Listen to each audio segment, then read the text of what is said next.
Great. So, contradictions of pension fund capitalism.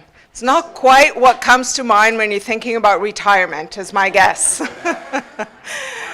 Why not? Exactly. We're going to answer that question. We will. It's exactly the kind of conversation that we need to be having, though. And so before we get started, I just want to thank Octopus Books for hosting this book launch and for being at the forefront of really important conversations, actually, in our community. So thank you to Octopus Books. And thanks also to 251 Community. It's the space that we are meeting in. If you're looking for space to host events or you're looking for co-working space, there is space available, so please look it up on their website. It is a great place to work. And also a big thank you to our sponsor, QP Local 2424. They represent the admin, technical, and library workers at Carleton University and have just been through a great fight to protect their pension plan. Anyone here from QP 2424? Thank you. That's right. Thank you for sponsoring the event. So my name is Sylvia Sioufi, and it's my pleasure to moderate this event tonight. And with me tonight are two of the contributing authors to this great book. Not sure if you've had a chance to pick it up, but before the evening is out, I'm sure you will. So I have with me tonight Chris Roberts and Kevin Skerrett. And aside from being activists on a number of social justice issues, their working life is also consumed by social justice issues, and in particular, for Kevin and Chris, also pensions. And not a big surprise for those of you who know them. So Chris Roberts is the Director of Social and Economic Policy of the Canadian Labour Congress. Wave to the crowd. Yay! Okay. And Kevin Skerrett is a pension researcher with the Canadian Union of Public Employees. And with us also is Nancy Parker, currently retired from the Canadian Union of Public Employees, yes, cheering her retirement. So her career was also mostly focused on pension issues, and Nancy is an active organizer with the Ottawa Committee for Pension Security. It's a fairly recently formed grassroots organization that's dedicated to defending and improving pension security for all. Nancy is also involved with the Ottawa Health Coalition and Solidarity Ottawa. Yay, Nancy. So let's find out a little bit about who else is in the room. How many of you here have a workplace pension plan? Oh, this is a Labour crowd, I think. Yes, yes. Let's go ask on the street. We'll get a different answer, no doubt. How many of you have working age children? Okay, so we'll take a look. So of those who have working age children, how many of them have a workplace pension plan? Okay, so a little bit more reflective of what goes on out there. Do you know where your pension is invested? How many of you know where their pension is invested? A little bit, maybe, have some idea. And many of us just kind of like to look the other way and not think about that very much. I mean, we've all seen the Freedom 55 and that kind of commercial where everyone who's retired is on a, year-long vacation. Is that how it's working out for you, Nancy? No, I didn't think so. But we know the reality is quite different, right? Not just because there's an inequity of access to a decent pension plan, but also because of the contradictions that are inherent in the way that our pension plan is invested. And that's the uncomfortable conversation that we need to have tonight. And just to get us started, I'm going to turn it over to Chris Roberts and ask him why this book?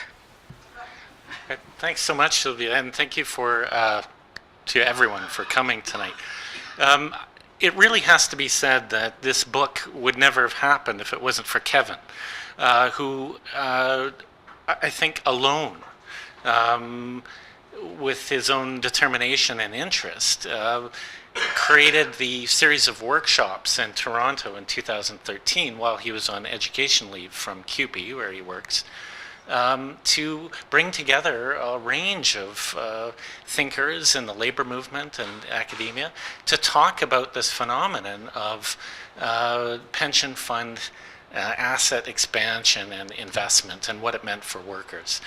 And after spearheading that initiative, which you can still find on YouTube, by the way, if anyone's interested, he then went on to really quarterback this book, this idea of an edited volume that would brush against the grain of the dominant thinking in the labor movement and on the left with respect to this phenomenon of the massive expansion of pension fund assets.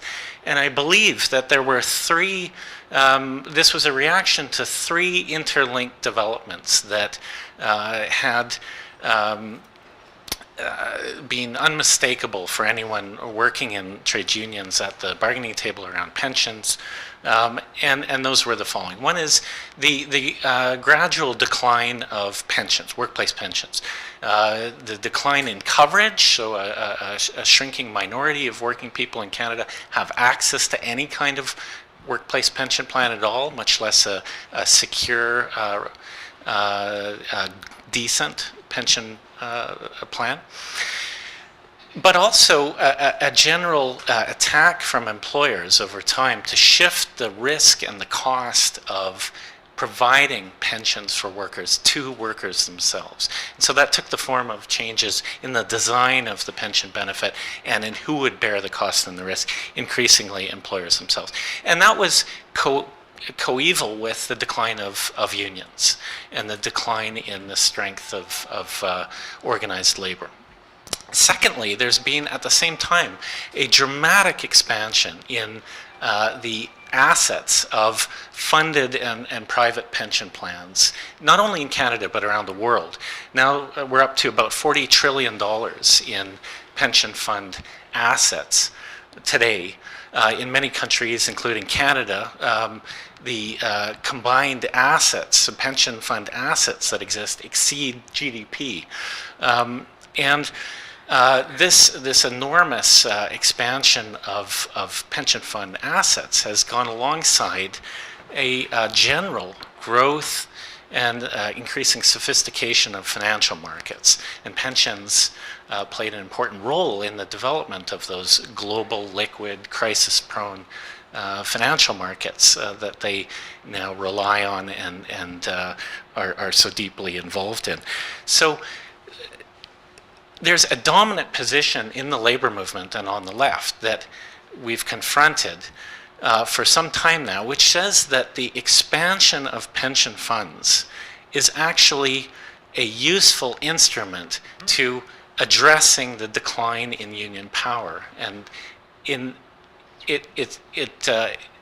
provided that it can be harnessed, that pension funds, workers' deferred earnings, can be harnessed by unions and by workers' organizations, that we can compensate for and counteract the effects of declining union power in society and vis-a-vis employers and at the bargaining table.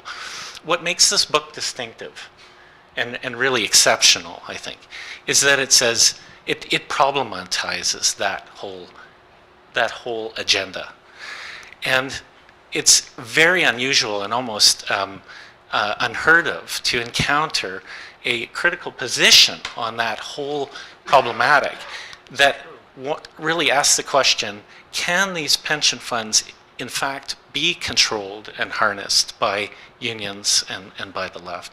Can they be given a socially responsible coloration and mission that will influence the way these pension funds in practice are invested in which they act as market actors? And is this is this something that we actually want? Do we want retirement provision to be dependent on and provided through global financial markets in all their irrational and contradictory expression today? So the one quote that came to mind, and I'll just end with this, when I was trying to think of how this book really characterizes what's occurred over the last few decades, is really, it comes out of Marx's early work, where he talks about the object produced by labor, its product, now stands opposed to it as an alien being, as a power independent of the producer. In some ways, that's what's been created through workers' deferred wages in the form of these pension funds, which are acting purely as capital increasingly in Canada and around the world, as we would argue, and Kevin, I think, will go on to detail all the ways in which this power that workers have created that stands independent of them and against them now contravenes and undermines their interests, even as our retirement incomes are dependent on their ability to generate returns. So thank you, Chris. We're starting to see some of the contradictions for sure, and with the questions that you're raising. But Kevin, what's wrong with pension funds investing in the economy? Isn't that what's supposed to happen? Well, that's an excellent question. She just happened to come up. Well, yes, what a great question that I did not expect. Before I go to answer that question, or try to answer, I also want to thank organizers and everybody for coming. Thanks to all of my friends and work colleagues and political organizing comrades and others that are here. I feel a bit embarrassed and uncomfortable that so many people are here, but it's great. And yeah, I really do think that this subject is actually quite important. And it is, as Chris said, in some ways like my interest and determination to dig deeper into these things. I hope I'm speaking into the mic enough. Is not just it's not just coincidental because I work on pensions for CUPE. As I came to work on pensions for CUPE, which was actually some time ago now, 1995, 23 years ago, basically not long after I came to see that there were some problems and tensions and ultimately what I saw as contradictions in what we're doing and what we're saying about it and what we're not talking about. And in particular, I'll just say before I kind of segue back to Chris's start, I came to learn that one of CUPE's primary goals, union I work for, is to achieve joint control of the pension plans that our members belong to. And we were in the process of doing that actually through the 1990s, early 2000s. And part of the goal of doing that was, of course, well, I would actually say the first goal was to stop employers from stealing pension surplus. Very reasonable goal. But not too far behind that goal was, as Chris started to say, this agenda of, well, we were kind of aware that pension funds are sometimes invested in, companies that we don't like much. The famous example is like Walmart or maybe, arms manufacturers or sweatshop production producers. And, we should try to stop that. And maybe if we had workers and trade unionists sitting at the board table, even in a joint structure, we could deal with that and create, socially responsible investing. So yeah, this, I would argue, is not working out very well, and we're not talking about it. This is not a debate in the labor movement, as Chris said, and I believe today, and I came to believe many years ago, that it really needs to be. And what I've got, to kind of segue from Chris, from Chris's kickoff, the thing I'd like to start with, and then I'd like to just quickly go through a few of what I consider to be the most powerful illustrations or stories that demonstrate these contradictions and tensions. Before I get to the stories, though, this quote I'd like to read will convey some of the problem as it has been crystallized over the last few years, particularly after the financial crisis, because I'll say briefly, one of the most dramatic and important phenomena that has been evolving in the last 15 years in particular, 20, specifically in relation to Canadian pension funds, although other countries' funds are following behind, is that they have become among the world's leading investors in one area in particular, and that is what we call public infrastructure, public services and public infrastructure. In other words, a lot of the kind of work and workplaces that CUPE members work in. And the process of private for-profit ownership and management of that public infrastructure, as we might immediately imagine, is of direct, I would suggest, a direct threat to the work lives, the union status, the public sector status, the wages, compensation, working conditions of our own members, but also of the services and the infrastructure that these things are designed to provide. So at one level, I just want to kick it off. That is an obvious contradiction. Let me just share a snapshot of how the business press views this development, and specifically the development of the way that the Canadian funds have become leaders in this area. So this is a quote from a few years ago in the UK newspaper, The Telegraph. In one column, they write, "The Canadians' approach to investing, the Canadian pension funds' approach to investing, is unique because, unlike those in other parts of the world, they invest directly into buyouts, infrastructure, and property on the principle that this leads to higher returns than publicly traded stocks and bonds. They've accumulated assets all over the world, including the UK, which is where the Telegraph is based, where they have been on a deal binge, acquiring the high-speed railway connecting London to the Channel Tunnel, the National Lottery, several airports, a cinema chain, and Associated British Ports, the UK's largest ports operator. This behavior has seen the Canadians taking part in some of the biggest deals of the past few years, including several of the largest buyouts on record." Then it says, "In the post-crisis New World Order, Canada's pension funds have barged onto Wall Street to stake a claim to be the new masters of the universe." Okay, so there may be some exaggeration in that. But this is, this is the business press, right? This is how this phenomenon is being discussed on Wall Street, on Bay Street, and in London. So let me illustrate the point of what this means. What does this actually mean? And I'm going to ask Chris to help with this. So this is interesting. I'll just the sequence of things. So this photo shows, this is actually from, I believe, 2014 or 2015, a mass demonstration in the streets of Santiago, Chile. And the demonstration is of a grassroots popular movement, which, as I understand it, it's called, and I apologize for the Spanish, I don't speak Spanish, but it's the English translation is Movement for the Recovery of Water for Life. And this is a grassroots movement of low-income people, indigenous people, and other parts of the population in Santiago. They have counterparts in other cities where they are fighting to demand the renationalization, taking back of public control of their water system, which maybe some of us won't be surprised to know was privatized by the Pinochet regime dating back to the late 70s, early 80s. The Constitution was changed to make water a commodity, and between the 80s and the 90s, virtually all of the water system in Chile was privatized.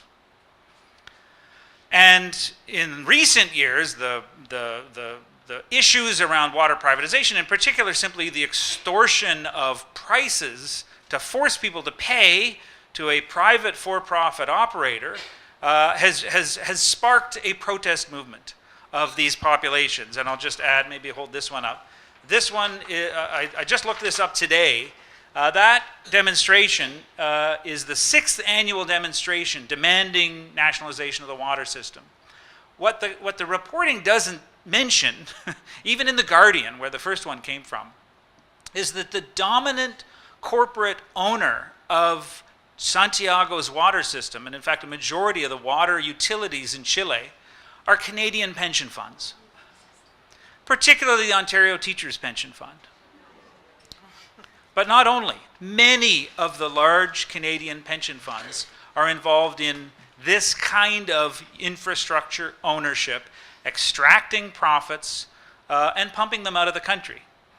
I think this is important. I mean, I don't want to get bogged into it, but let me grab my, my note. I'm going to run through several other illustrations of the problem and then talk a bit about the politics. So this is a problem. Let me mention another one that has come to our attention more recently, also with some drama. In fact, Chris and I both got contacted, along with a number of other colleagues this past fall, by several counterpart trade unionists in the UK. Several unions that represent workers at a water utility, again water, called Thames Water, which is one of the large water utility organizations that was, is now private, operating on a corporate, private for-profit basis, a result of the Thatcher era privatizations that were essentially maintained and continued under the Labour government of Tony Blair. We were contacted by those unions because they represent workers that are still unionized and were in negotiations with Thames Water, and the employer had put on the table a proposal to close their defined benefit pension plans. And they wanted our assistance. And of course, why did they want our assistance? It's not just because we deal with pension plans, but it's because the dominant ownership block owning Thames Water is, of course, a group of Canadian pension funds, Canadian defined benefit pension funds. This is the ultimate irony, where you have pension plans setting up funds that then are invested in a way whereby they will achieve higher profitability by extracting their profits partly on the basis of wage compression and pension compression, taking away pension plans from workers. I'll mention a few other just quick ones in a bit less detail, but very important and revealing politically, I think. I've got a couple colleagues in the room who will recall this story vividly. We were informed, actually I'll step back, I'll tell maybe the two parts of this story. We were informed in 2013 that there was a new acquisition of a for-profit childcare provider, a chain of childcare centers in the UK called Busy Bees, the Busy Bees childcare chain. I can't remember how many centers were in the chain, but it was, I think, dozens. And we were informed about the acquisition of Busy Bees. It had been sold from one private corporate owner to a private equity fund in Canada. And the private equity fund ultimately is owned and controlled by the Ontario Teachers' Pension Fund. So that happened in 2013. They got a stake in a chain of private for-profit childcare operators. And then last year, we learned, of course, it doesn't just stop in the UK. There was an acquisition by Busy Bees. Busy Bees purchases a company, a Canadian company known as Bright Path Learning. Bright Path Learning at the time was the largest chain of private for-profit childcare centers in Canada. Now, just to mention, the teachers of Ontario that have their own several unions and they have a pension plan, the teachers, happily, along with CUPE and the childcare movement in Canada, have been fighting strenuously to establish not just adequate childcare provision in this country, but also provision on the basis of public or at least not-for-profit, ideally regulated and unionized, and of a very high quality. The teachers are doing this, and their pension fund is now investing in the alternative, the private alternative, and of course selling it and describing this as a very positive initiative, something they see a real future in. That's important. And then the last big one I'll just mention, and it gets even more grim and more serious, and I know we've got a few people in the room that have an interest in Latin America. I mentioned Chile. 2 years ago, people may recall that amongst the various shenanigans and serious political interventions by the U.S. and other players, economic and political and military, there was what is widely viewed, I think, as a soft coup, a parliamentary coup in Brazil. Rousseff, the president, Workers' Party president, was pushed out. I won't go into the details, but I think many of us in the room would probably recognize a deeply problematic process that established, like an actually very deeply corrupt president, Temer, who quickly launched a massive program of privatization. I just happened, like 2 weeks after Temer took power, I happened to come across a Reuters business brief that mentioned that the Temer government had announced that they were going on a road show to New York and London to start the divestment of government assets, infrastructure, a lottery system, oil and gas, Petrobras, various other utilities were going to go on the block. And they mentioned that for the road show to New York, they were going to specifically invite, the Gulf state sovereign wealth funds and Canadian pension funds. Why would they invite Canadian pension funds? Because that's who's buying these things. And it just struck me deeply that this is not just, passively investing in something that's viewed as having a nice risk-return profile, which is how it's sold to us. This is capitalizing on imperialism, on the most horrible forms of political and military pressure, and this is what we're looking at, and we see how it's expressed in other ways. And of course, and I don't maybe should, but I don't have time to go into it, this aligns with, in Latin America in particular, an agenda that where these things are very interwoven with the extractive and resource industries, mining companies, most of which are actually listed in Canada. The Canadian mining sector is a horribly predatory sector, while the Canadian banking sector, and now I would say the Canadian pension fund sector, is equally predatory. Partners with these same financial institutions and companies. Well, this is not talked about. We don't talk about this in the labor movement. And we don't talk about how far how much this flies in the face of our original goals 25 years ago of, well, maybe if we, took over our pension funds and had joint governance, we could, make these into nice, good investors that would be socially responsible and so on. Hit a few other, how am I doing on time? Couple of minutes. A couple minutes. I'll go quickly with the rest. Just a couple other things, again, that people may not realize. Have people heard of the company called Rivera, long-term care nursing home company? People know about Rivera. I know James Infantino knows the end of this story. Rivera is actually quite a brutal company. In a sense, a domestic predator. They want to take over housing, long-term care, healthcare facilities. They're part of the private corporate healthcare block. Well, Rivera is owned almost outright, as I understand it, by the Federal Public Service Workers Pension Fund. Owned outright. And in fact, I should have made this point more clearly. It's not just Rivera. All of the companies that I mentioned, this is not a matter of Canadian pension funds, buying a few shares in some companies that are doing this. They have become the companies that are doing this, and they're doing it on what they call a private equity or direct ownership basis. That means that the pension fund executives are naming the people that sit on the boards that actually carry this out. They are the companies. It's not indirect, mediated, or intermediated investment anymore. They're the ones doing this. So this is different. And I would argue it's even been a transformation in the last 20 years. I'll close with just a couple of political, I've got lots more that I didn't say, but a couple of political comments about what this means. I'll narrow it down to just the two that I think are the most dramatic.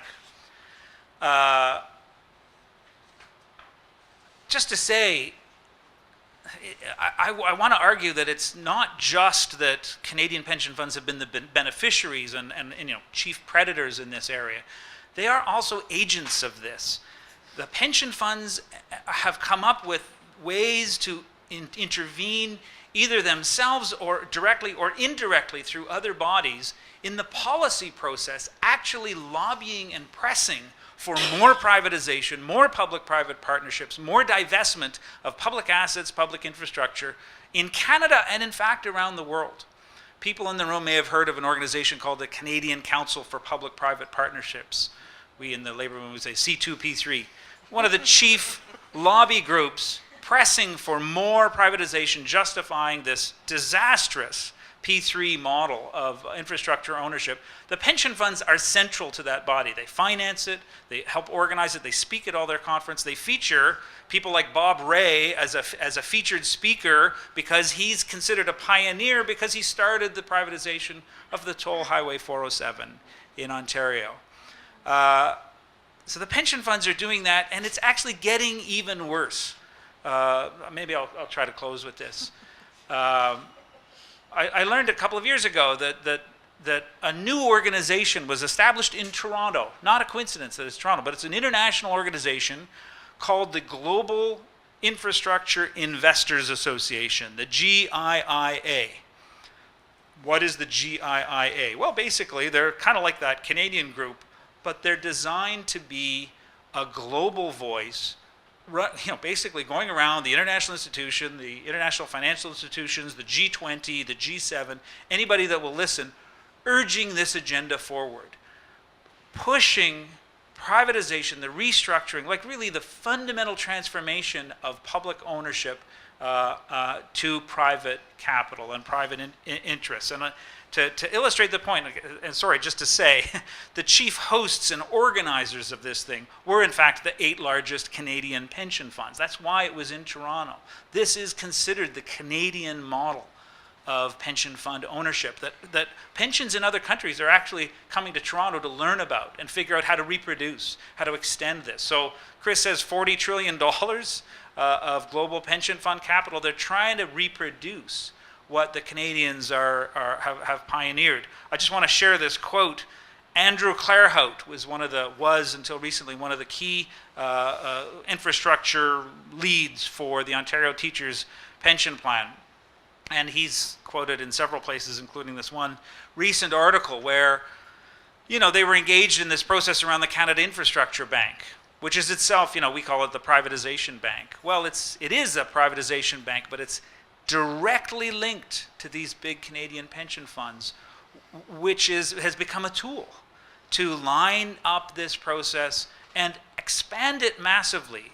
Airports, ports, highways, water, it's all on the table. I really believe there's almost no areas of the public sector, public infrastructure, particularly anything physical, that is not on the agenda. And just to say, I found this in the discussion last year about the budget. Mr. Claerhout from Teachers talks about being disappointed that the government's latest budget made no reference to airports. This would have been the right timing to come out with some more concrete plans. This is actually a relatively tame one. In other bits that I have, like they talk about advocacy of more privatization of all of this physical infrastructure. And I kind of find it astounding that this is now the role being played by these funds. Maybe I'll stop there. I've got other stuff to say, but I'll leave it maybe for later. Thank you. So you're getting a sense of what I meant by uncomfortable conversation, especially those of you who are members or retirees from the pension plans that Kevin mentioned in his examples, right? So what can we do about this, Chris? Is there a realistic alternative? Is there a way forward? Another good question. That, no idea what's We coming. didn't plan these over beer or anything. Well, I mean, you've just heard a dispelling of the illusions around pension funds and how they behave. But I don't think we should imagine that pension funds are any worse or any better than other investment vehicles and actors out there. they're all integrated and intertwined.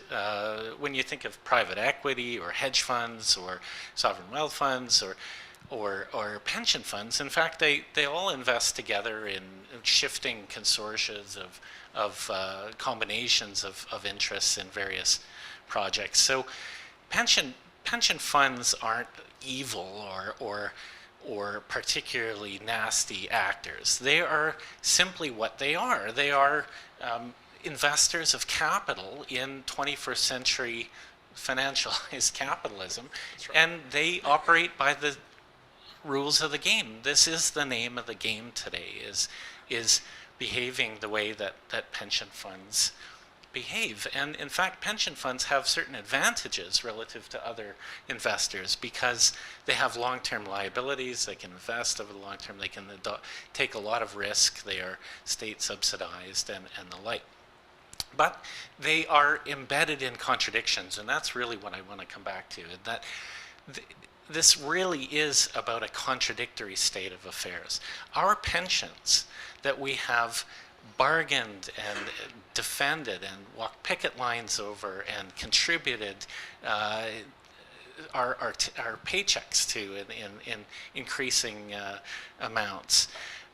These are very much the funds which deliver our retirement benefits, and we need to defend them. And if the labor movement can't defend defined benefit pension plans, then it really can't make the argument that all working people deserve a decent, secure retirement income to live in dignity after a lifetime of work.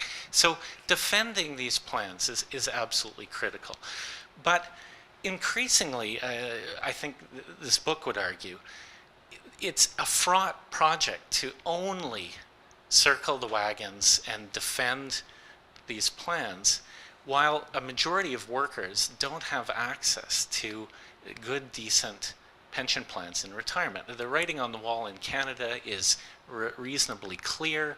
We're in a better position than the United States, but we're headed more or less in the same direction, which is toward greater and greater insecurity in retirement, greater individual responsibility for the risk and the burden of preparing for retirement. And in that context, this is a recipe for further attacks on the plans that unions have been able to defend and maintain up until this point. So rather than what the dominant discussion encourages us to do, which is to imagine that we can take control of these investment funds and invest them in ways that lift up and reinforce and strengthen workers' interests, rather than doing what investment capital is increasingly doing around the world, which is privatizing public services and assets, replacing unionized units with non-union ones, encouraging cost-down efforts that involve undermining wages and working conditions and benefits and all the rest. Instead of pursuing that ultimately quixotic kind of program, which I think the editors and the authors in this book try to demonstrate is really doesn't get us beyond the contradictions. Rather, I think there are alternatives that involve trying to confront this situation where somehow our retirement incomes have become dependent on participation in financial capital markets. And that involves, first and foremost, expanding public pensions that are not reliant directly on investment returns and on capital investments, but rather are funded through ideally progressive income tax systems and have an element of redistribution built right into them. They also have a dimension of universality.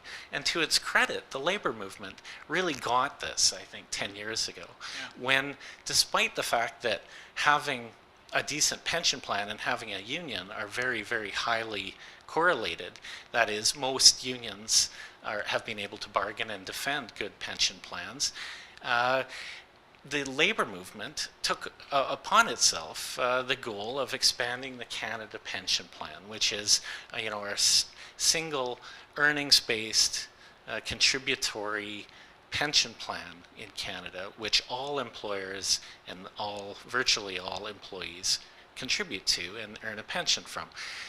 The Canada Pension Plan is especially important to non-union workers without a workplace pension plan. It's those workers, young workers, vulnerable workers in precarious employment, and those without a union that benefit the most from expanding the Canada Pension Plan. And to its enormous credit, I think, the unions really realized that they couldn't continue to defend the plans that they had negotiated and struggled to defend unless they attempted to do something about the retirement incomes of the majority of workers who didn't have access to those plans. And it was successful to a modest extent after a long struggle.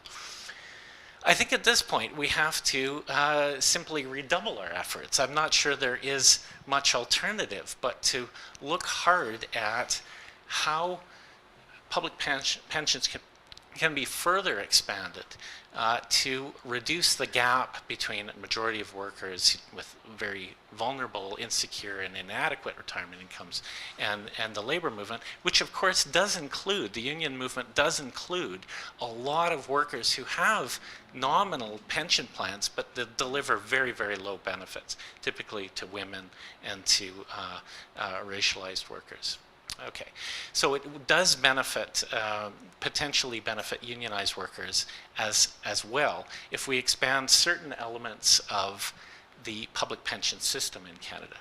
I think that what Kevin and Sam Gindin in their chapter in this book try to do is envisage a dramatic expansion of the public system that would involve a combination of a further expansion of the Canada Pension Plan, which is based on your earnings, your labor market income over a lifetime, but also, importantly, in some ways even more importantly, doubling the flat rate residency-based pension in Canada, which is the old age security benefit.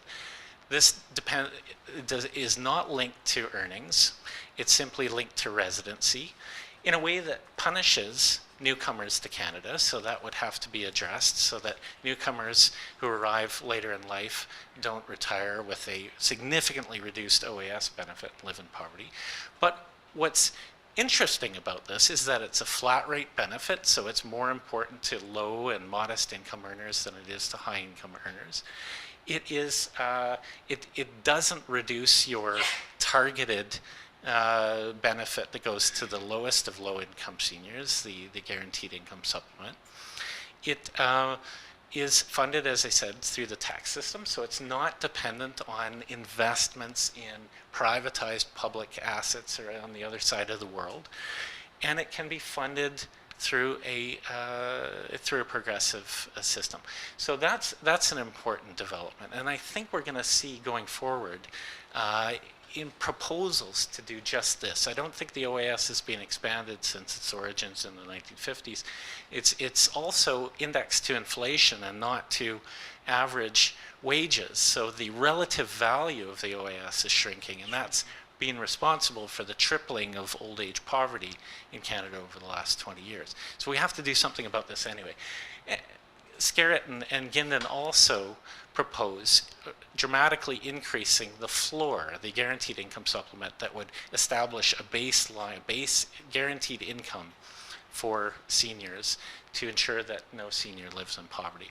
But what that would entail is reducing the subsidies and supports and subventions for private saving, both in terms of tax reform and reducing the ability of the wealthiest 1% to take advantage of retirement saving through private corporations, which the current government has tried to take on in a very haphazard way, but also reducing many of the advantages that owners of RRSPs and TFSAs and those products that predominantly benefit high income earners can take advantage of Don't worry, I'm not going to ask for a show of hands of who's got an RSP.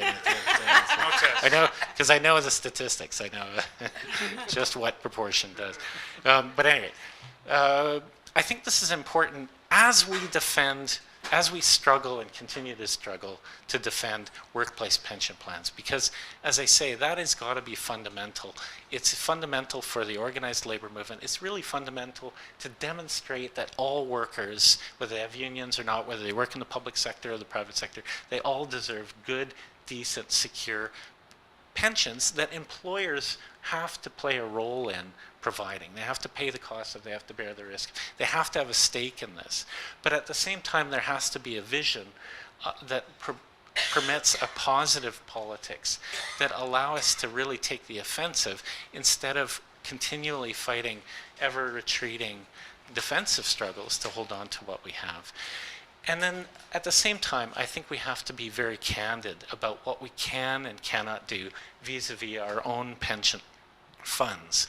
I think we do have to critically call out the mythology that is very entrenched, I would say, on the left. That if we simply struggle harder and smarter and more persuasively to influence the investment management firms and the pension industry gurus to understand that respecting workers' rights and not despoiling the environment and not snatching agricultural land in developing countries and not taking advantage of crisis-driven privatizations in Brazil and other places, and not buying up Canadian airports, that funds can actually increase their investment returns, because that has been the overarching argument that has allowed the left to not have this uncomfortable conversation about what is really happening. I think we have to be candid with our members and with our union members and our plan members about the contradictions involved. And that is an effort of education, of political thinking, and of I guess, juggling or managing the very real material contradictions that exist when our retirement incomes are delivered through the mechanisms that we want to gradually challenge and dismantle. Thanks, Chris. So, Nancy, Chris is mentioning union leaders as a group that definitely needs to be paying attention to this and being in this conversation. Who is this book for? Is it just for union leaders, people involved in pensions? Who should be in this conversation? Well, I think it's a book that really has something for everyone. I spent yesterday afternoon, in particular, reading the chapter on education and some of the issues with the education and the lack of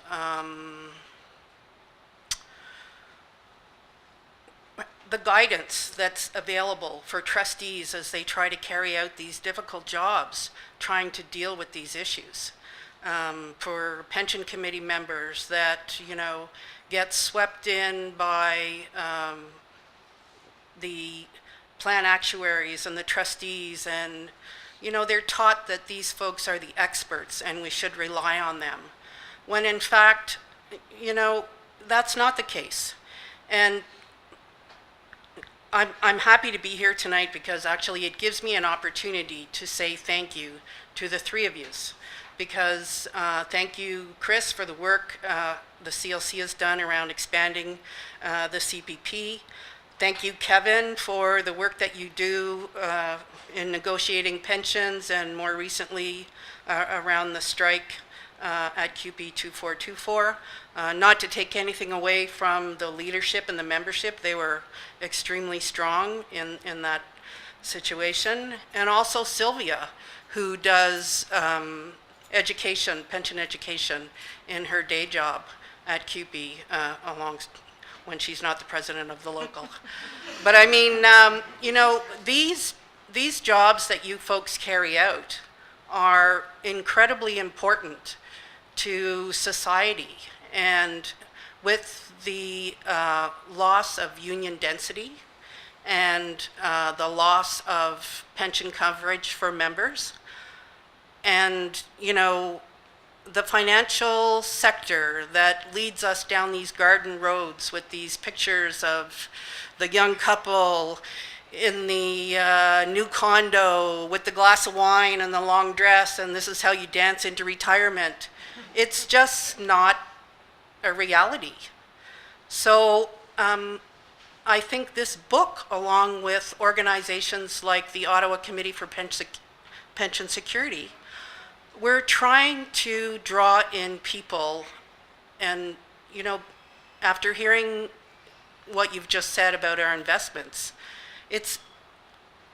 we have to draw in everybody to make them aware, because all of this not only affects your retirement, it affects our society. Our committee, you know, originally came together to address the fight against C-27. That's the bill that was proposed to eliminate the security of defined benefit pension plans. And the federal government brought that proposal forward. And we're also seeing proposals like that in provincial jurisdictions along the same lines. So, you know, we have a situation where our plans are under attack, and I'm not seeing, I mean, the unions are doing what they can, but there's not enough resources dedicated to help in these fights and raise awareness about what's actually going on with our pension plans. So, you know, who should be involved? I think everybody. Specifically, I know the committee is trying to draw in younger workers, because younger workers are facing a future where the modest improvements to the Canada Pension Plan are just not going to be sufficient. And, you know, in our workplace plans, they're either disappearing, or we're facing situations where there's two-tier bargaining going on, where members who are in the plan remain in the plan, but all the workers that follow behind are not being included. So I think the book raises a lot of issues that a lot of people can relate to, and it's very relevant for very different aspects, or a lot of different aspects in our life. I'll stop there for now. Okay, so before I turn it over to you guys for comments and questions, I have another question to all of you, and whoever wants to comment. But what's it going to take to get to that tipping point where people will want to change the way the plans are working now, the way the system is now? What is it going to take to get there? Do you think we are close to a tipping point? If not, what needs to happen? How are we going to transition to the kind of model that that you were presenting to us, Chris? Whoever, yeah. I think the whole model of employer-centric provision is failing. I don't think it's just employer-provided pensions failing at the ability to deliver secure, adequate retirement incomes for all workers, but also other benefits that we've come to expect at the workplace: supplemental health benefits, dental benefits, vision, etc. And there's a new realization that the failures in the labor market, the inability of labor markets to deliver secure, decent paying jobs that bring with them the kinds of benefits that people require, like supplemental health benefits and pensions. There's a new push for universal social programs to deal with those inequalities and those outright failures in the labor market. And I think that push is really coming from the people that don't have access to those kinds of jobs and are unlikely to have them anytime soon. And in that, the labor movement, I think, is very wisely picked up on this as a way to make gains, not just for organized workers, but for the class as a whole. And so the labor movement has followed on its decade-long struggle to expand the CPP with an effort to achieve a national public pharmacare program in Canada, which again is not top of the priority list for many unionized workers, but because it's so important to many workers in precarious employment and their family members who, have intermittent access, and people who can't get prescription drugs in our patchwork system. It's the kind of universal demand that makes a lot of sense. It involves cost savings given relative to our existing system. It's more efficient. It just has all kinds of advantages to it, and it's very popular. So I think we're going to see more of that attention shifting back to universal social provision as a way to counteract the failures of the capitalist labor market. And I think pensions are part of that. And I think we have reason to be very hopeful about the ability to achieve a significant expansion of public pensions, not just here, but in the United States. Whoever thought that we'd be having a discussion about expanding Social Security in the United States or single-payer health in the U.S.? I think it's a product of some of these shifting forces. So I agree with what Chris just said, but I do want to add a bit of a political point about it, because I fully agree that there is signs of a positive shift, including in the labor movement, which is needed. But I do want to just sort of recall or make the point that this is going to require a reorientation, and particularly in Canada around something like pensions, because our system was really kind of established and entrenched with a very limited public system and a much larger, heavier weight put on the private workplace-based kind of system. That we're going to have to reorient to get out of that, and it's worth just recognizing that this is part of a historical trajectory whereby the older left, the labor movements and the socialist left of even going back to the late 19th century, early 20th century, the fight at the time was very expressly fighting for a universal old age retirement, social security, whatever you want to call it. Into the 30s, the Regina Manifesto of the 30s of the CCF was calling for exactly this. But in the 40s and 50s, this shifted in North America when trade unions got to be legalized and recognized, and especially the big powerful ones at the profitable post-war industries found they had power. They had collective bargaining power with which they could start negotiating a private welfare state with their own employer only, for their own members only. And this was established late 40s, early 50s, and that was really the time in the private sector in the US and in Canada kind of followed suit, that the existing workplace plans that we know of today was really, really blossomed and took off. I put in the chapter, the final chapter on an alternative, that there was there was a moment there where there was a strategic choice made, or a set of choices made by certain trade union players to actually go down that road and in fact move away from the tradition of fighting for broad social universal programs. And this was political. This was a political debate where I would argue the people more on the left were arguing for a different direction, and the pragmatists, the Ruthers and so forth, and the UAW and other unions, they said, well, if we fight for this and get this now, we can then fight for public later, or we will extend the workplace model across the labor force as we unionize the entire labor force. Like, this was the optimism of the time, right? Well, of course, now looking back, that hasn't worked. Pension coverage actually and union density actually did improve for a time. I mean, we know the history, right? And in the last 30 years, it has been unraveling. And I think, as Chris said, and there's a book recently that was published that really basically concludes that the workplace, if it was never probably a very stable and smart platform for the delivery of something like pensions, or healthcare for that matter, as the Americans found out.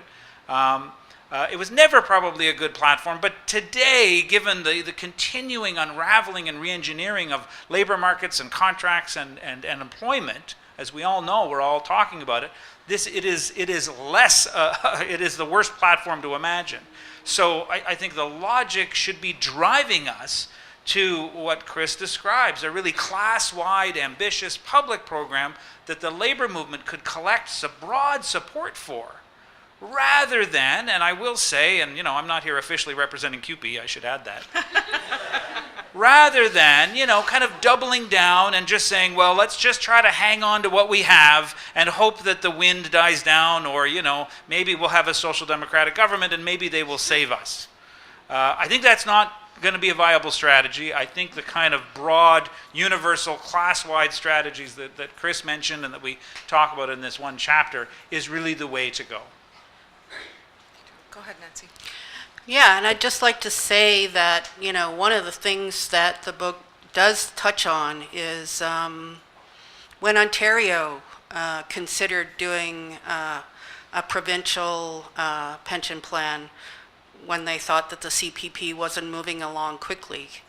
One of the difficult conversations that, has to be had, and I think talked about, is how some of our own members in the labor movement were not in favor of something like that because they felt that it was going to be a threat to their plans.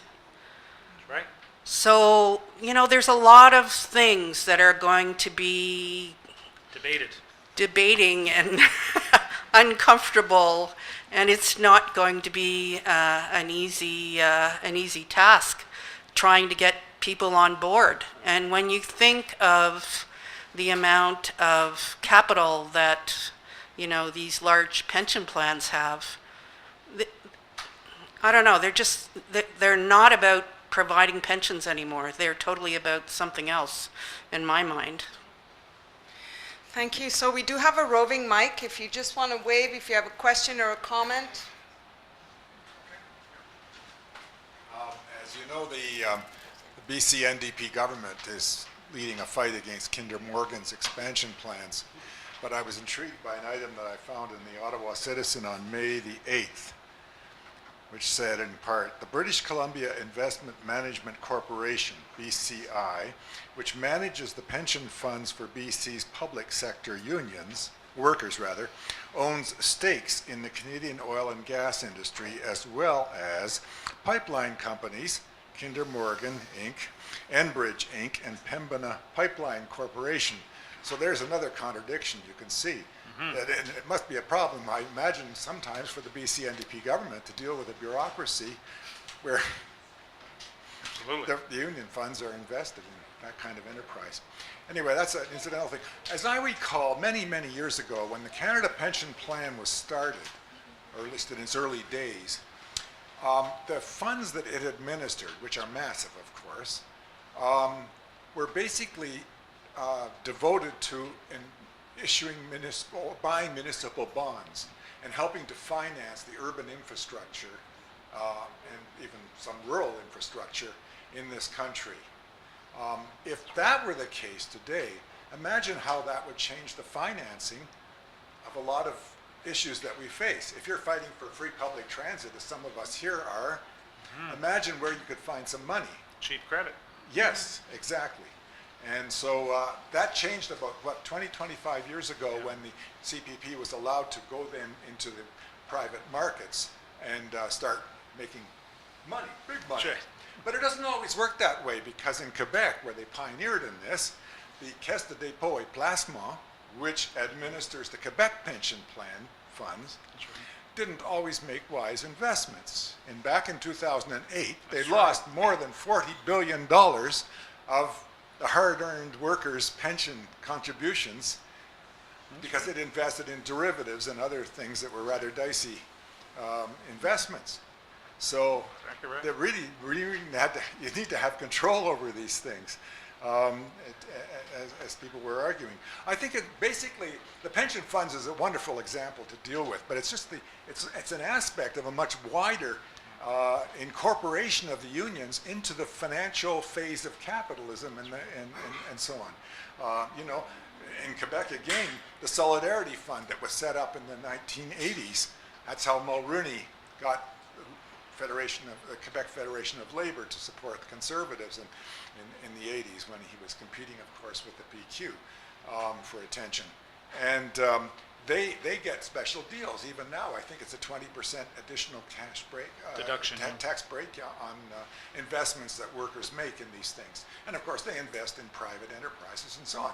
I'm sure some of those investments are useful in terms of, you know, local industries and so, that sort of thing, saving some jobs. But it's all part of a process, and the pension funds are probably the best way to expose it because of the vulnerabilities that directly exposes so many workers to, not just profits. Mm-hmm. Thanks. Maybe we'll take a couple of comments and then I'll turn it back to you. And I forgot to mention, even though you asked me to, that you've noticed that we have a videographer and we are recording this, but don't worry, we're not going to have any of the audience as part of the video. So if that was going to make you hesitate about asking a question or making a comment, don't. We're focused on the speakers, and it's just to help with the continuing education that we want to do around this issue. I forgot to mention that earlier. Go ahead. Hi. All right, so I recently finished a really interesting book on a very similar topic. It's done by a law prof out of the States, David Weber, and his name, or the title of the book is The Rise of Working Class Shareholder, Labor's Best Weapon. Yep. I don't know. Okay, so you've read that. So what I want to understand, and I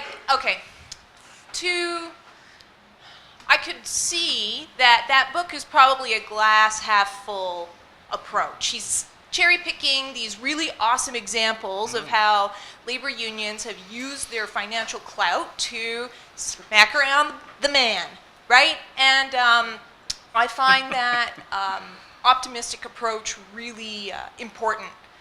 And I think that in this process of problematizing, it's important to come up with solutions as well. So I want to understand more clearly, why do American unions seem to have so much more success in taking control of their funds and using that clout to influence corporate behavior? And why in Canada are we struggling to do something similar? Is it a matter of law, right? Is there differences in trust law, or is it differences in corporate law and how these Anyway, if you could elaborate, that'd be great. Good question. So maybe I'll let you guys answer that. And then I have a question over here, just at the front, right here. Okay. Yeah, and then we can keep going. So go ahead.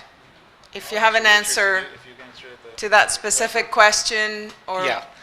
Well, I think the short answer is that U.S. unions don't have any more significant success. In fact, U.S. academics like Michael McCarthy, who's written a book called Dismantling Solidarity, sets up the Solidarity funds in Quebec as the paragon of harnessed pension funds that if only the American unions could manufacture something similar in the United States. I think where that book runs short is that the examples he uses of what he calls transformative struggles involving trustees influencing boards and investment managers and shareholders, union shareholders intervening in shareholder gatherings, etc. They really amount to very little. When you look at them. I mean, he uses the example of the Safeway strike and how after the strike was effectively lost, at that point the unions intervened at the Safeway shareholder meetings to turf the CEO. And so those kinds of examples are pretty common. They're actually slight in the large scheme of things. And I think what Weber ignores in this book is the vast evidence base that runs to the contrary of how Texas teachers and government employees' pension funds are actively stripping benefits and wages from workers, private sector workers at a manufacturing plant that fund holds in another part of the United States, et cetera, and their involvement in private equity and all the sorts of examples that we see on a daily basis. Now, I think the response that you always get from that opinion is, well, we're just not doing enough. We're not trying hard enough. We're not exerting our power as trustees properly. We're not taking this seriously. We're not investing enough, because Weber actually says if unions are having to shrink their resources as their numbers shrink, they should take money out of organizing and put it into labor, workers' capital kinds of things. So, it's really, I think, making a lot more out of what actually exists, and that's what I would argue.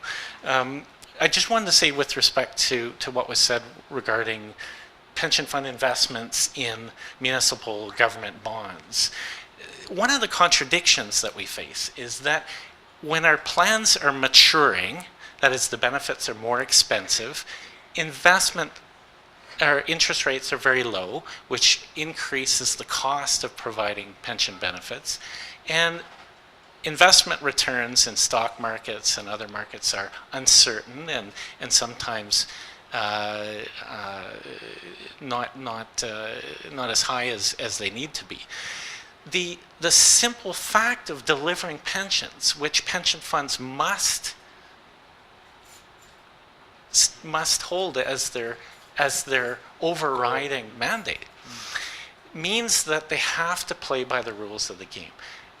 For many funds, they can't simply invest in low interest bearing bonds and fixed income securities, much as we might like them to. They can't deliver pensions by investing in those kinds of vehicles. They have to find riskier, higher return securities. Now, the CPP is in a different situation. It's still a largely pay-as-you-go plan. That means current contributions are primarily relied on to pay current benefits, and with a growing reserve fund. But that reserve fund that's earning investment returns is really in excess of the requirement. So the CPP reserve fund has to earn 4% real returns in perpetuity. And it's been earning well above that certainly over the last decade and a half, but really since inception. Now, one could argue, interestingly, one could have a proposal to tap those excess returns and make them available for democratically controlled investment purposes at a local level. Imagine if, for instance, in, southern Ontario, in hard-hit auto manufacturing towns, where there's a dearth of job opportunities, but there are real needs around childcare provision and rebuilding the infrastructure, social infrastructure. Maybe there's opportunities to develop green energy industries, etc.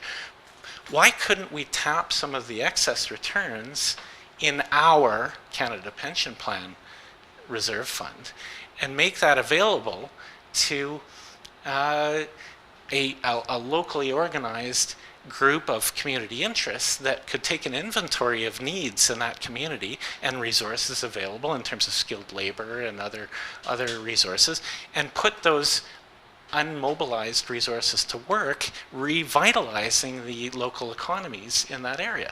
I mean, that would be a really direct way of seizing control of those pension fund assets in a way that wouldn't jeopardize the delivery of the benefit itself. Now, that is a whole other world than what Professor Weber is talking about with respect to intervening at the margins in this financialized system. But if I could add to that, I completely agree with what Chris just said, but if I could add, in fact, the architects of the new expanded CPP reserve fund that Richard referred to, it's much larger today. It's now aiming to be a 5-year reserve, as opposed to a 2-year reserve, and fully in the private markets. They were very careful in the late 90s, Paul Martin, etc., to actually legislate rules by which the new privately invested CPP reserve would have to be invested. In other words, the conventional sort of Bay Street logic of you must maximize your returns with consideration of the risk that's engaged in. This is exactly the kind of structure that would need to be changed to try to move in the direction that Chris is talking about. And my concern, if I could just add to the point about the Weber book, because just to say, this book that you refer to is actually quite a significant thing. It's been more widely promoted than our book. But when you think about it, but when you think about it, this is an important political point. Why would that book, which is really saying we can resolve these contradictions, we can advance a really progressive, positive worker agenda inside this existing financial structure without really changing the financial system, the institutions, the power relations at all. All we need is a different kind of advocacy for, proxy voting and, shareholder action and intervening and dialoguing with corporate managers. I mean, I want to make a political point. There is actually an industry that's dedicated to promulgating this illusion, to convincing people that actually our financial system is basically doing a socially positive and important function.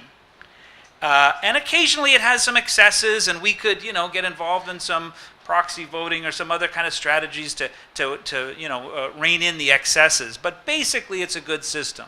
This is a serious problem. Because it reinforces some, fundamental thinking, problematic thinking about the contradictions and problems of the financial system, which has itself, and in different chapters in the book, kind of elaborate on, like, it's not just in Canada, and it's not just this particular investment program. All of the pension systems, all the pension ones, the systems that have been reviewed in the book, have been more and more financialized. This whole process is global, and it is re-engineering our economic structures, our states, and our financial institutions. So in that context, to think that either through shareholder activism or through, better education for our trustees, that we're going to make a dent in this is really naive. And I think, if anything, we're hoping that by bringing forward a bit of critical analysis, we can start to delineate, okay, well, why is that naive? What are the structures that would need to be changed? And how could we strategically reorient to actually take on this sort of capitalist financialization of our whole political economy? I mean, that's really the problem. And I would just say it's not going to be through these things. Just to tack on, though, because Richard makes the point about the old CPP system. We haven't yet really said this, but Richard flags it. The private investment of the CPP Investment Board, now $350 billion, by the way, by far the largest of these funds. It is now a 5-year reserve. I think that's fully phased in now. Previously, it was a 2-year reserve, a much smaller. It was basically a pay-as-you-go system. It's not really financialized, not invested. But there was a reserve worth 2 years of assets. And as Richard said, what was that reserve done from 1966 to 1998? It was actually loaned to the provincial governments to build public infrastructure on a low-cost basis. Well, isn't that fascinating? Wouldn't that be nice to have now that we have this infrastructure crisis, this massive underfunding? And what goes around comes around. What are we told about why we can't have a public hydro system anymore? Why we can't have massive expenditures? Well, we can't afford it. This is what we've been told, and what is all too frequently accepted. So actually, I think this is an important point. We do have there's proven models, and we do have the option. It's a policy option. It's a framework that we could go back to, but it will take a political movement to do it. And I will add, just in closing, when the Paul Martin, the Chrétien government and Paul Martin proposed to significantly expand that CPP reserve and move it into the private markets, and that's one of the funds that is now roaming the world looking for infrastructure to privatize. Let me just ask people in the room, because I recognize some people from the labor movement. Was there a debate in the labor movement about the merits and the wisdom of this system? I mean, to be honest, there should have been a very serious debate about what the consequences of that, what the potential downsides of it. Frankly, I was part of, submitting a little brief, my colleagues will remember, opposing this as a proposal, saying this is a problem, this is not moving in the right direction. But it wasn't heavily debated at the time. It wasn't even really controversial. And I would argue it's partly because people don't often think enough about where do financial profits come from? And how are our legal system, like how are things structured to deliver those financial profits? It's a bit of a black box. We just don't think about it. We just say, what was the rate of return last year? And that's it, right? Thank you. So we're going to take a couple more comments before I turn it back to you. So go ahead, and then we'll move to the back here in a second. Oh, here, and then one more back. Go ahead. Well, I'd like to, is this on? Yeah, just bring it close to you. Okay, well, I'd like to start by thanking the panel for fabulous presentations. I can't wait to read the book. And I think a lot of the alternative vision that Chris set out using Sam and Kevin's article. But I've been uneasy about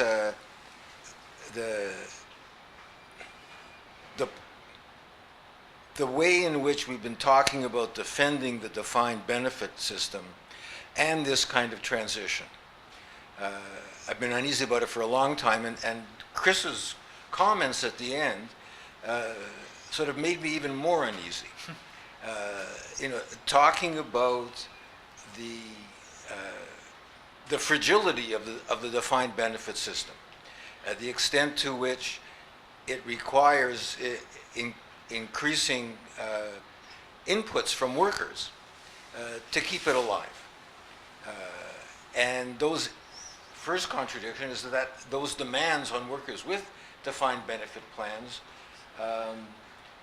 run against the demands for the taxes to pay for the expanded system. But isn't there an ideological conflict as well? I don't mean, I'm raising this to the panel, right? Which is the following. Doesn't the defending the defined benefit private pension system entail trying to argue to workers that capitalism is okay? We don't really have to make any radical changes. Okay? We just have to fine-tune that model and we can have our defined benefit system. And is that consistent with an argument that says we need to turn to the public sector? We need to take these things out of the market. We have to find new ways of financing not just infrastructure, but economic development, the green energy, to take an example. I mean, that's a different discourse. And that involves mobilizing workers around different objectives. And I'm not sure that it's so easy to say we have to start with defending defined benefit plans, and we can do the other as well. Definitely not easy. So we'll pass it back here first, and then behind you over there. Thanks very much. I would say from the start, I am a non-union person. I work for a small social justice NGO called Inter Pares, and we're 15 people, and we couldn't possibly have a pension fund. So I admit to a certain amount of envy for all of the defined pension fund, defined benefit pension funds.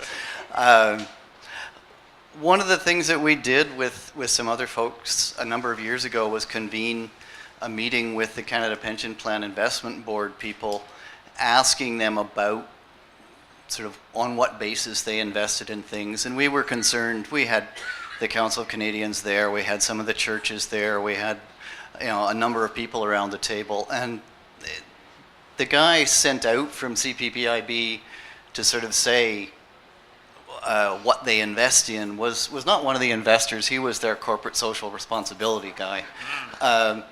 But he was very blunt, and he said, we invest in everything. And we said, oh, Okay. Well, he said, okay, one caveat. If Canada has signed an international treaty saying we can't invest in it, then we won't. So we don't invest in landmines. And then he went to another caveat, which is say, but components of landmines, well, yeah, maybe. There's no ban on components. Exactly.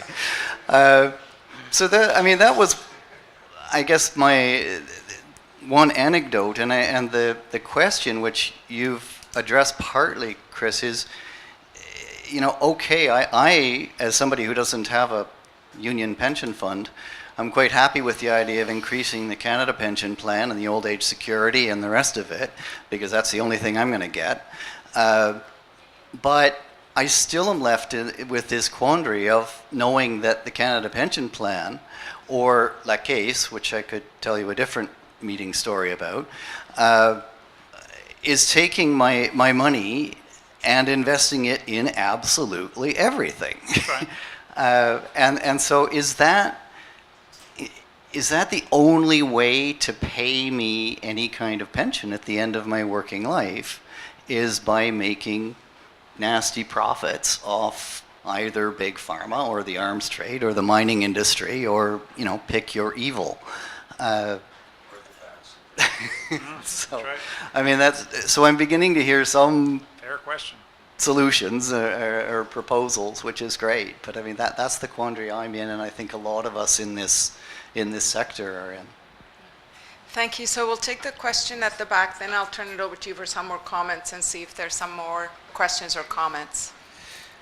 Hi, John Anderson here. I just wanted to say that it was a great presentation. I liked it very much. I just want to say that what has struck me recently about the CPP and the Caisse de dépôt are the changes which you alluded to, but you didn't fully mention. I just wanted to mention them. The first one is that the CPP has become really a state imperialist investment fund. It hardly invests in Canada at all. The investment of the CPP, I forget what percentage, it's around 90% or something of their investments are outside of Canada. And this is a huge change in terms of, not just simply in terms of moving from municipal bonds, but now they're completely using this. We're outside of Canada. This is incredible a change, and a very dangerous one, because they are actually making public policy on an international scale for Canada, and they're Canada's kind of imperialist weapon out there. I think that's quite important. The second point is for the Caisse de dépôt, is that they also, while not so much, less abroad outside of Quebec and outside of Canada, what is important about them is that they're now making public policy. Right. They're making public policy. The pension fund is now, they're now building a railway across the greater Montreal area, right, which they decided to build because it's profitable for their pension fund. Now the thing about that is, the pension funds, should they be making public policy? What about governments? What about elected people who make public policy? So this is also another change, which is equally dangerous for people in Quebec, and I think it's been brought up. And then the last thing I want to say is that in terms of the target benefit plans, which are now with C27 coming on board, is that we have the possibility of moving to an even more radical kind of investment policy for these pension plans, in the sense that when you become a target benefit plan, you don't have to even make your objectives in terms of being able to fund the pensions. You can lose money, and then when you lose money on a regular basis, the members of the pension fund will either get their pensions cut back or will have to pay more into the pension fund. So this is also another kind of crazy thing where in the end it becomes like a form of casino capitalism, where these pension funds become the possibility of making even wilder and crazier investments with target benefit plans, where there's even less responsibility to even make serious investments that have some logic to them. So I just wanted to mention those things. I mean, I think you alluded to them all in your presentation, but I wanted to emphasize them because I think we are at a point where things are changing very rapidly, and that's why we need the opposition to this. And I'd like to see from the two at the front, I think what would be great would be a regular newsletter highlighting what's happening with these pension funds coming out, and just whether it's every month or whatever, or every 3 months. I don't, but I think that would be great, and making that information available to people across the country. Thanks. Thank you. Yes. Yeah. Can I just, those are fantastic questions. Can I try to respond to them in reverse order? Just on one thing that John mentioned about the CPP investing outside of Canada. It's the same with teachers and OMERS and the other big plans. Part of the contradiction is that they were compelled to do that by union opposition to privatization and the model of direct investment in infrastructure in Canada. They weren't able to get the social license from unions and the labor movement in Canada, and they were compelled to go to Australia and the UK and to Chile and developing countries where they didn't face that opposition. They had friendly governments. So it's only now that that's coming back to Canada, and they still confront challenges to do. So ironic, that is one of the contradictions that has emerged out of the historical dynamics around that. David's point about, well, what do we do with funds that are invested in everything? Is it possible to slice off areas of ethical investment and filter out ones that are particularly egregious? I think the message from this book is, the answer is frankly no. But that doesn't mean that we struggle within the system to demand that our pension funds behave ethically, and we reject unacceptable behavior by our funds. Every week we get a call or an email from typically an American union asking for help with a Canadian union pension fund that's invested in their employer in the United States and is not respecting the collective agreements that exist in that industry and is undermining the established order of relations in that sector, and can we help? And absolutely we say yes, we're going to demand that our pension funds behave better and that they respect workers' rights and all the rest of it. We want to hold those funds to their self-described model of behavior, because they all have socially responsible investment, corporate social responsibility, commitments on paper, etc. So we have to work those levers and utilize those countries. But that is not enough, and we can't accept that as sufficient, and that's the message of the book, is there has to be something beyond that, because at the end of the day, those are defensive struggles, they're very partial struggles, and they're sadly rarely successful. But it doesn't mean we can't engage in them anyway. So I guess that's my answer to that.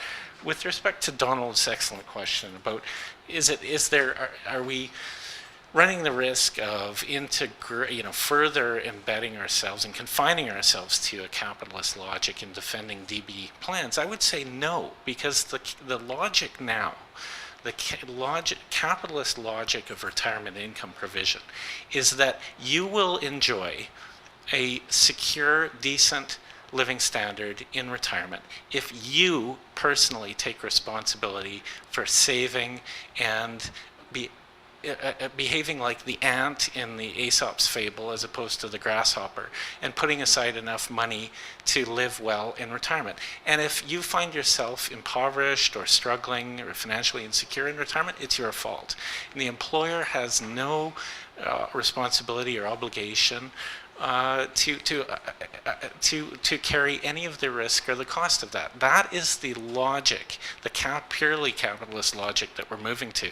And frankly, it's not just pensions that are under attack, it's the whole idea of retirement, which increasingly is out of reach for more and more people and will become so.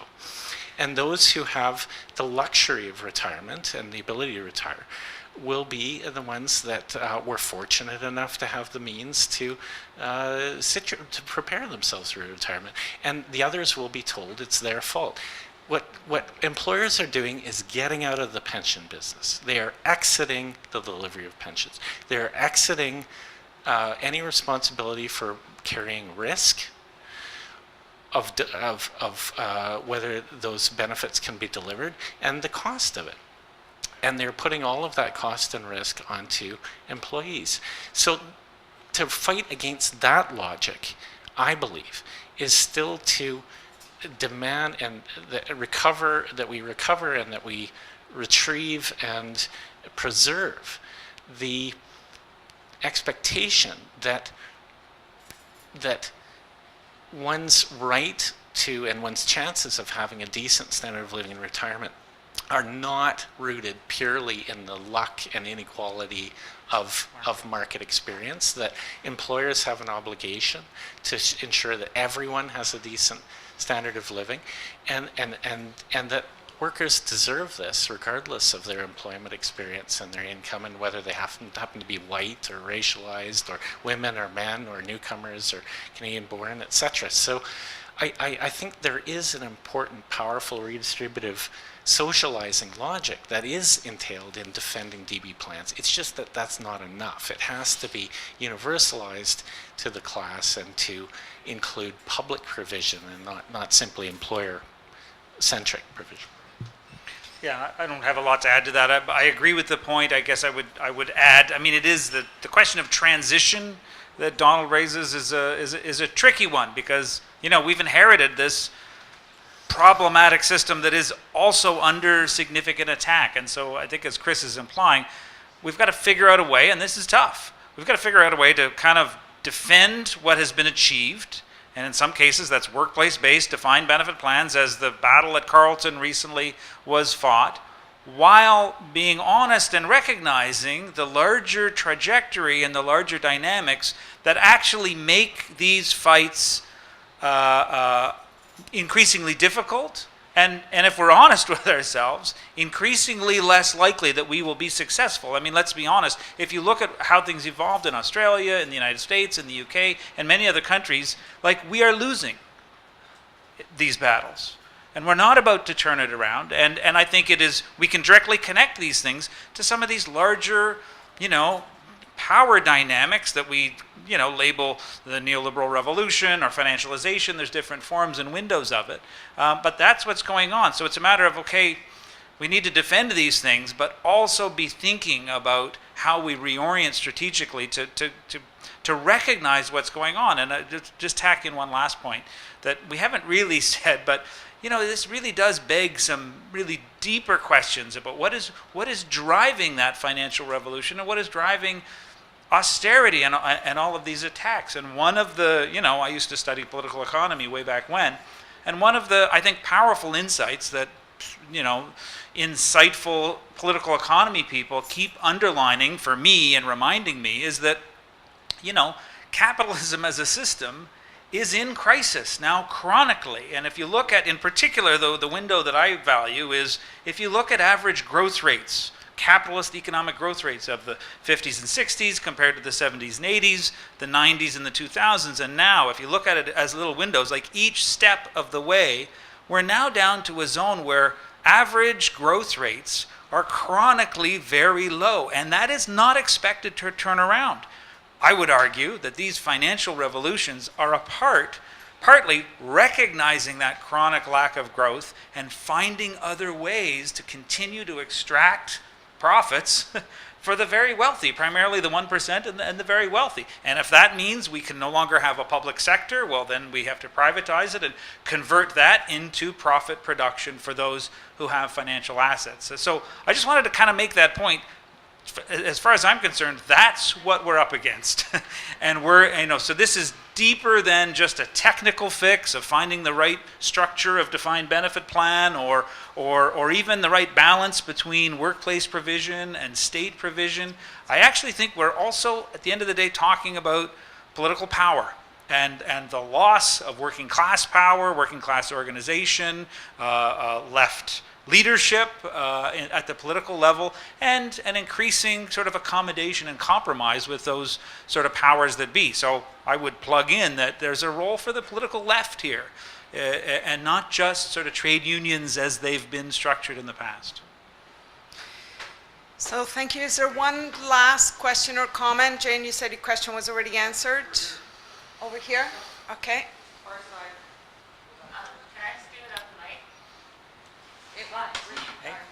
Just to make sure that people can hear you. It's going to be recorded, so it might help Yeah. get the mic. Yeah. Go for it. So this follows well, I think, on your last comment, which is sort of a tactical political question, which is, you know, so a couple years ago, my union, a bunch of people were involved in a climate divestment campaign around our pension fund, and the argument that was made, including these very nice graphs, was all about how it would actually improve returns for our members, right? That moving out of, and the people who are behind this were very excited to be able to have this data behind them, right? To make the case to the members that we should invest more responsibly and we would profit more as a result. And so I'm just wondering if you have thoughts about how, like, really at the sort of micro level, tactically, you have those conversations with people about those kinds of contradictions when they are right there in front of you. Great question. Okay. Yeah, personally, I think that's a fraught strategy for insisting that we mobilize our economic resources to make an accelerated transition to a sustainable economy. I think that unfortunately, after oil prices crashed in 2014, some of the divestment and environmental movement pointed to this to say, look, you should be out of fossil fuels because look how much you're losing. Well, we're back around $80 a barrel now, and that may not last even, but for endowments and pension funds that stayed in oil and gas, the fact of the matter is they've had a bonanza. Done very well. So that's always a risky, problematic approach to this. Now, having said that about the divestment movement, we actually disagree on this. It's interesting. I have one thing. I have a lot of admiration for the divestment movement, the fossil fuel divestment movement, because it really, I think, undeniably, is about grassroots, bottom-up mobilization and involving young people, and is not at all restricted to well, we should sell our holdings, the university endowment holdings of fossil fuel companies to someone else, but rather extends far beyond that to all kinds of positive demands for state actions on carbon taxes and all kinds of ends to fossil fuel subsidies and the like. And so the politics of that movement, that grassroots movement, I genuinely admire and support. The fact that it chose what is ultimately a limited technique as an instrument, I think happily didn't come to define that movement. And I think even Bill McKibben said quite clearly that it was about a political act of isolating and shaming the fossil fuel companies, not a market intervention to affect their share price in some way. So I just think that there are all kinds of political possibilities that built out of that. But I think to say that we can do well by doing good is a way of limiting and confining those political possibilities instead of expanding them. Did you want to comment? Just, maybe Chris and I agree on more than he thinks. I mean, I probably do quibble a little bit. I do think it is maybe a bit more fraught than Chris suggests. I agree with the admiration. Of course, we should all be admiring of activists and people that are concerned about climate change and look for a way to mobilize. Probably my concern is that one of the reasons that something like that gets selected as a tactic or a strategy is because it is more straightforward, and it doesn't. I mean, simply saying, well, let's sell the stock. That's not actually in itself. And at times it was misrepresented, because at times it was, well, we need to take the money out of the hands of the fossil fuel companies, and this will hurt their bottom line. And we've got to really think about the mechanics of this. Like, when you divest, what you're really doing is transferring ownership of a stock to someone else who will own it. It doesn't take money out of the companies. And then just to tack in a couple of other things, of course, it also doesn't speak about, if you sell that stock and then you invest in a financial institution, a bank or whatever that's then investing in the fossil fuel industry or the pipelines, then you're not really doing very much. And then to the last one, I mean, one of the things that some of you may have seen is that, which companies are these days getting more and more into, like, the renewable energy industry, solar and wind and so forth. It's the fossil fuel companies. So I think there's also just some, actual practical questions about how do you do divestment, and how, like, when we leave too much of these important policy issues, it's now like globally threatening policy issues, in the hands of private, corporate, market actors. That's the problem, and I don't think divestment changes that at all. So I agree with Chris. It's too limited as a strategy. Well, just to close things out, I want to say, I was one of those pension trustees that tried to implement, in fact, successfully implemented the socially responsible investment, as it was called at the time. I think the terminology has evolved. And even now, as president of my staff union, I recently made a presentation to our joint board of trustees to make sure that our pension fund is not invested in privatization schemes, P3s and other privatization schemes. And, in working with Kevin and Chris and Nancy on this, I'm realizing, obviously, that this is a case of Mouseland, and we need a remake of Mouseland, with a pension twist, because trying to keep changing a system that is inherently working against us is a losing game. Thank you. Yes. So, when I started to look at some of the chapters to prepare for tonight, I said I feel hopeful. This actually is hopeful, and I think Chris was surprised. You are? Oh, that's good. Because it can seem very overwhelming and kind of depressing. But I feel hopeful that there are some viable alternatives, and I think I agree with Chris that we are reaching a sort of tipping point where people are wanting to have a pharmacare program, wanting to come back to other social safety net, universal kind of programs, and why not pensions? And we need to be able to connect all of these issues together. They're all part of the same conversation. So I just want to thank the panel. If you want to make one final comment, if there's anything that we've missed or you wanted to add, Nancy, go ahead. Yeah, I guess I forgot to mention that I have a sign-up sheet in the back. For the Ottawa Committee for the Ottawa Committee of Pension Security, if anyone's interested. One of the things that, I'm kind of hopeful that maybe might come out of this evening, and actually it was Sylvia's idea, which I think is a really great idea. It's a lot for people who maybe are not used to talking about pensions, to pick up a book like that and read it and not fall asleep reading it. But, for someone like us, who live and breathe pensions, we could talk about it for weeks on end. And part of our hope to try and raise awareness and get people involved, we thought of maybe doing maybe a couple of meetings where we would discuss a chapter or two at a time. And can I just ask, is there anyone in the room that might be interested in doing something like that?